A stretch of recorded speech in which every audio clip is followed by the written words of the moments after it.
Everyone in his family is part of the mafia. His uncle is the mob boss. His father is the bodyguard.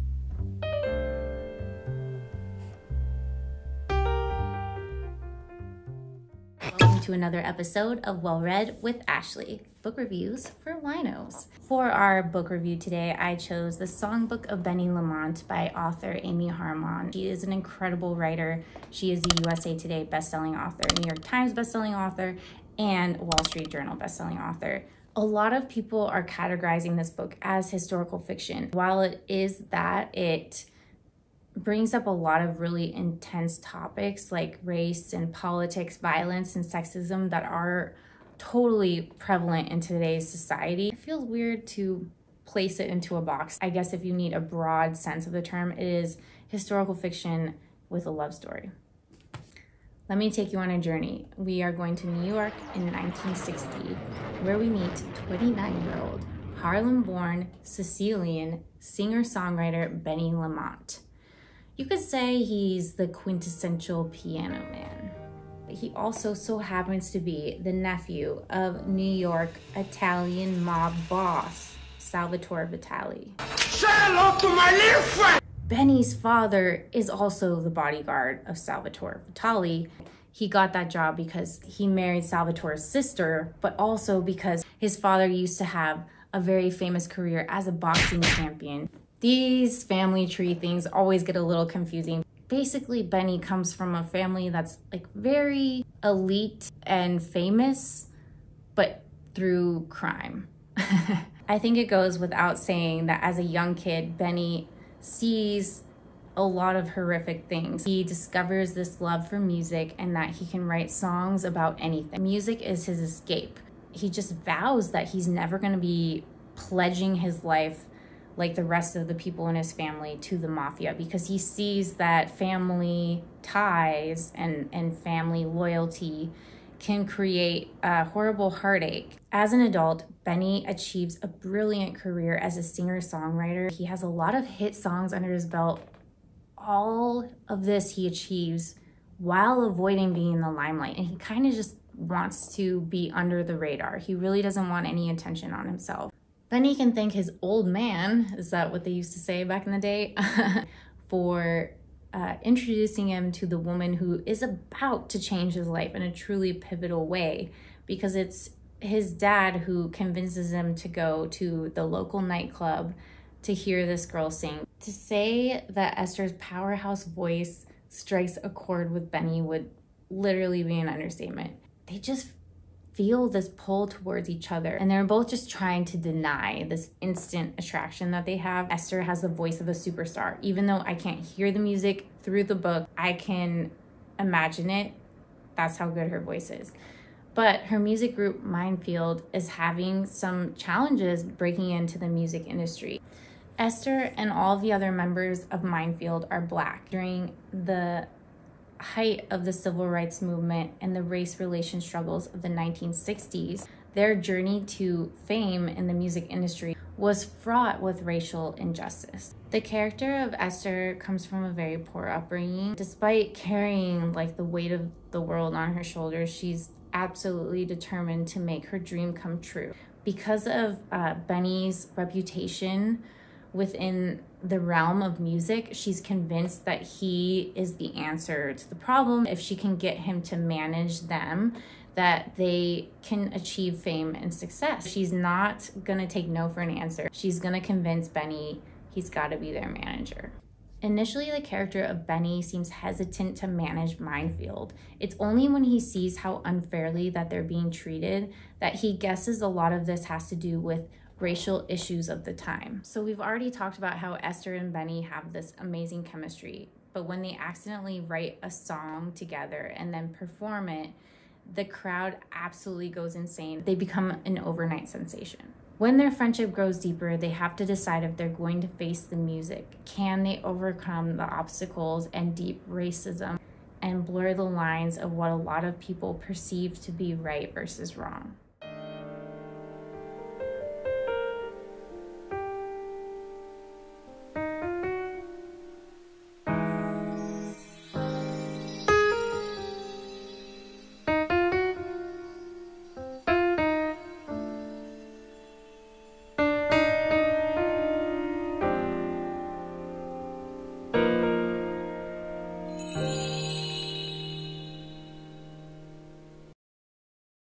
And more than just the color of their skin, Esther's past will create danger at every turn, and Benny's left wondering if the mob family he so despised his whole life will actually become his saving grace.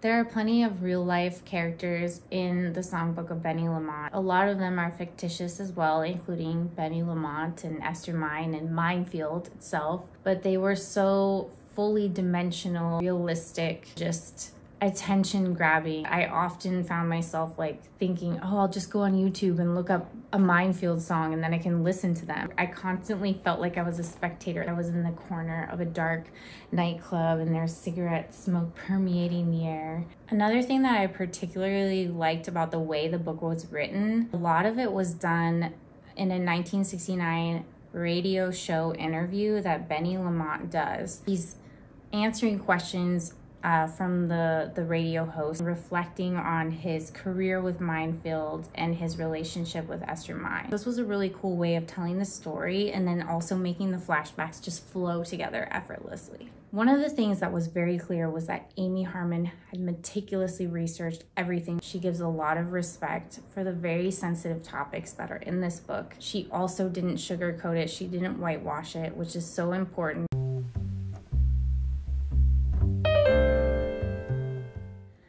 There's some who might call this book just a love story, but that's really not doing it justice. It is a songbook to the trials and tribulations of the past. It's about music and race and the mob and family ties, interracial relationships.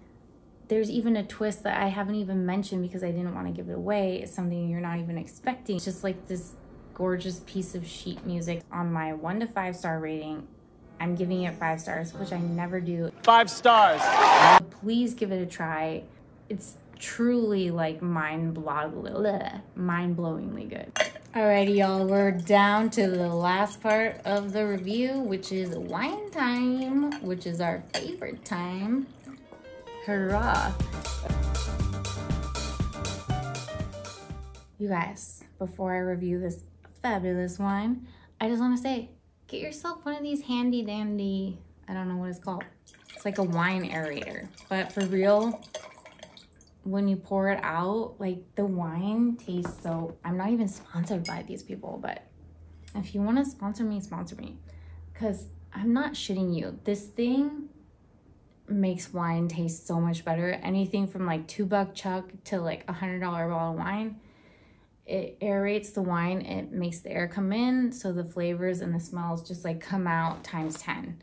Anyways, I digress. Okay.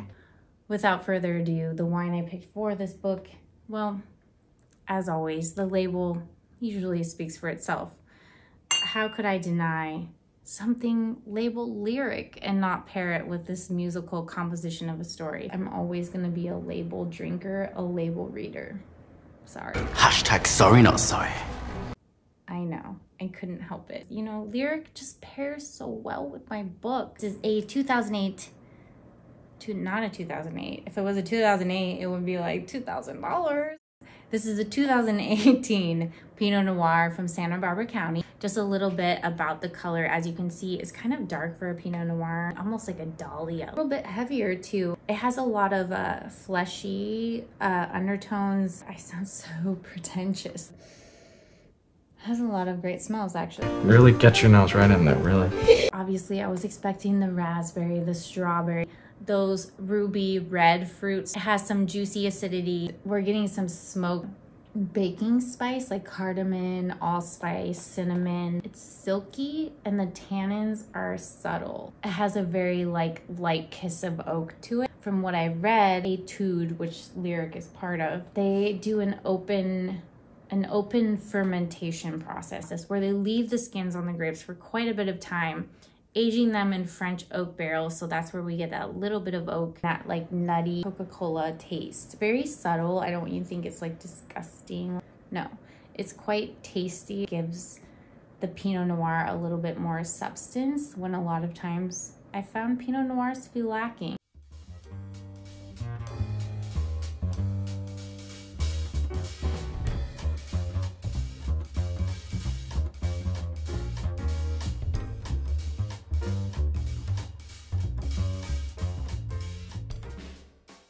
while you can drink this alone because it's light, you know, it's a Pinot Noir, it is on a heavier side. I want food with it. Maybe some like plantain chips, maybe a charcuterie board, but not like a steak or anything, just something yummy. Besides the fact that it's called lyric, it actually pairs very well with the book. Like the Vineyard says, no music could be without its lyrics, and no lyrics could be without its melody. It's a symbiosis of music with wine. I usually like to end the review with a quote from the book. May we seek each other's stories so that we might love each other a little better. Simple but beautiful, and you know, sometimes simple is what gets you right in the heart gut. Thank you so much for whopping. Whop whop. Thank you for watching this episode. Please follow me on all social media platforms. I have been filming for several hours. Please follow me on all social media platforms. Like, subscribe, leave me some comments below. I'd love to answer any questions you have or any suggestions you may have for me. Thank you so much, and I will see you in the next episode of Well Read.